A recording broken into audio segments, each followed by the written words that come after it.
নমস্কাৰ, মই শ্ৰী অনন্ত বৰা, মণিকাঞ্চন যোগ বিদ্যালয়ৰ এজন প্ৰশিক্ষক, লগতে মোৰ সহযোগী হিচাপে আছে শ্ৰী নিপুমণি বৰা, আৰু আমাৰ এখেত হৈছে মণিকাঞ্চন যোগ বিদ্যালয়ৰ সভাপতি মহোদয়। আমাৰ এই মণিকাঞ্চন যোগ বিদ্যালয়খন স্থাপিত হৈছিলে 2021 চনৰ ডিচেম্বৰ মাহত, আৰু তেতিয়া বিদ্যালয় হিচাপে আছিলে। কিন্তু বৰ্তমান আমি এই চেণ্টাৰটো মণিকাঞ্চন যোগা স্পৰ্টছ এছ'চিয়েশ্যন হিচাপে আমি নামাংকিত কৰিলোঁ ৰেজিষ্ট্ৰেশ্যনৰ কাৰণে। গতিকে আমি এতিয়া মণিকাঞ্চন যোগা স্পৰ্টছ এছ'চিয়েশ্যন হিচাপে আমি নামাংকিত কৰা হ'ল ৰেজিষ্ট্ৰেশ্যনৰ কাৰণে। ইতিমধ্যে আমাৰ মণিকাঞ্চন যোগা স্পৰ্টছ এছ'চিয়েশ্যনৰ পৰা সুদূৰ উত্তৰাখণ্ডত হোৱা যি ৰাষ্ট্ৰীয় ভিত্তিত যোগা প্ৰতিযোগিতা হৈছিলে, সেই প্ৰতিযোগিতাত আমাৰ ইয়াৰ পৰা 9 গৰাকী ছাত্ৰ ছাত্ৰীয়ে অংশগ্ৰহণ কৰিছিল, আৰু অংশগ্ৰহণ কৰি তেওঁলোকে অসমৰ হৈ অংশগ্ৰহণ কৰিছিলে। অংশগ্ৰহণ কৰি তেওঁলোকে আমাৰ মণিকাঞ্চন যোগা স্পৰ্টছ এছ'চিয়েশ্যনলৈ গৌৰৱ কঢ়িয়াই আনিবলৈ সক্ষম হৈছে। বিভিন্ন প্ৰতিযোগিতাত তেওঁলোকে অংশগ্ৰহণ কৰি পুৰস্কাৰ তুলিবলৈ সক্ষম হৈছে, আৰু আমি সৰ্বভাৰতীয় পৰ্যায়ত তেওঁলোকৰ ফালৰ পৰা তৃতীয় স্থান পাবলৈ সক্ষম হৈছোঁ।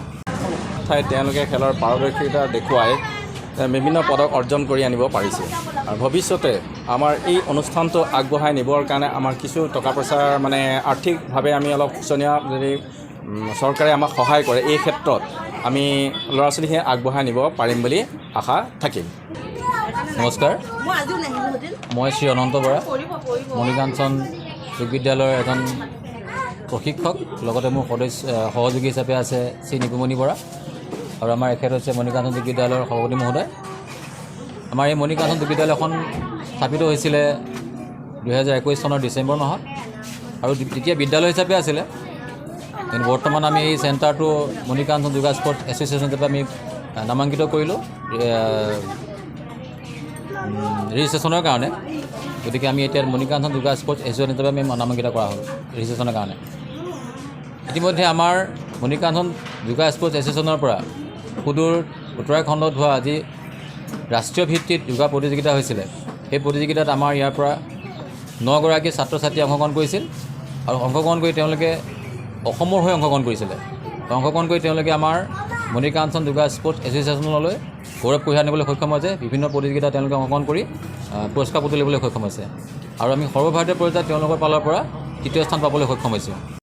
ঠাইত তেওঁলোকে খেলৰ পাৰদৰ্শিতা দেখুৱাই বিভিন্ন পদক অৰ্জন কৰি আনিব পাৰিছে, আৰু ভৱিষ্যতে আমাৰ এই অনুষ্ঠানটো আগবঢ়াই নিবৰ কাৰণে আমাৰ কিছু টকা পইচাৰ আৰ্থিকভাৱে আমি অলপ শোচনীয়, যদি চৰকাৰে আমাক সহায় কৰে এই ক্ষেত্ৰত আমি ল'ৰা ছোৱালীখিনি আগবঢ়াই নিব পাৰিম বুলি আশা থাকিল। নমস্কাৰ, মই শ্ৰী অনন্ত বৰা, মণিকাঞ্চন যোগ বিদ্যালয়ৰ এজন প্ৰশিক্ষক, লগতে মোৰ সহযোগী হিচাপে আছে শ্ৰী নিপুমণি বৰা, আৰু আমাৰ এখেত হৈছে মণিকাঞ্চন যোগ বিদ্যালয়ৰ সভাপতি মহোদয়। আমাৰ এই মণিকাঞ্চন যোগ বিদ্যালয়খন স্থাপিত হৈছিলে 2021 চনৰ ডিচেম্বৰ মাহত, আৰু তেতিয়া বিদ্যালয় হিচাপে আছিলে। কিন্তু বৰ্তমান আমি এই চেণ্টাৰটো মণিকাঞ্চন যোগা স্পৰ্টছ এছ'চিয়েশ্যন হিচাপে আমি নামাংকিত কৰিলোঁ ৰেজিষ্ট্ৰেশ্যনৰ কাৰণে।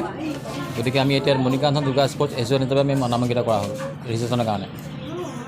ইতিমধ্যে আমাৰ মণিকাঞ্চন যোগা স্পৰ্টছ এছ'চিয়েশ্যনৰ পৰা সুদূৰ উত্তৰাখণ্ডত হোৱা যি ৰাষ্ট্ৰীয় ভিত্তিত যোগা প্ৰতিযোগিতা হৈছিলে, সেই প্ৰতিযোগিতাত আমাৰ ইয়াৰ পৰা 9 গৰাকী ছাত্ৰ ছাত্ৰীয়ে অংশগ্ৰহণ কৰিছিল, আৰু অংশগ্ৰহণ কৰি তেওঁলোকে অসমৰ হৈ অংশগ্ৰহণ কৰিছিলে।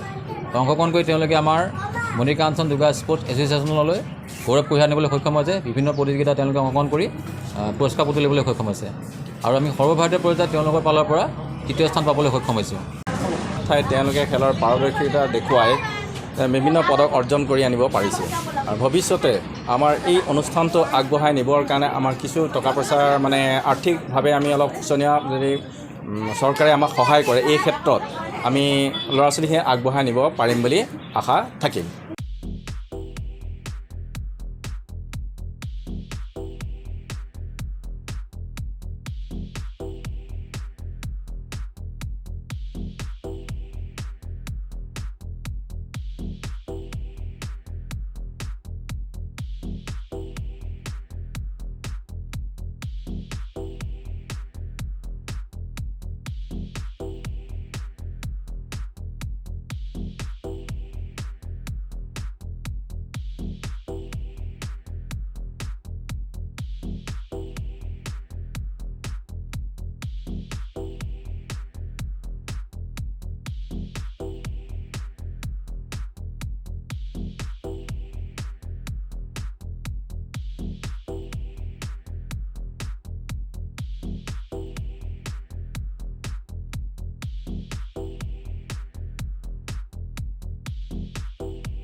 অসমবাসী তথা ডিমৰীয়াবাসীৰ বাবে সুখবৰ কামৰূপ মহানগৰ জিলাৰ সোণাপুৰত স্থাপন ডিমছ হাস্পতাল এণ্ড নাৰ্ছিং হোম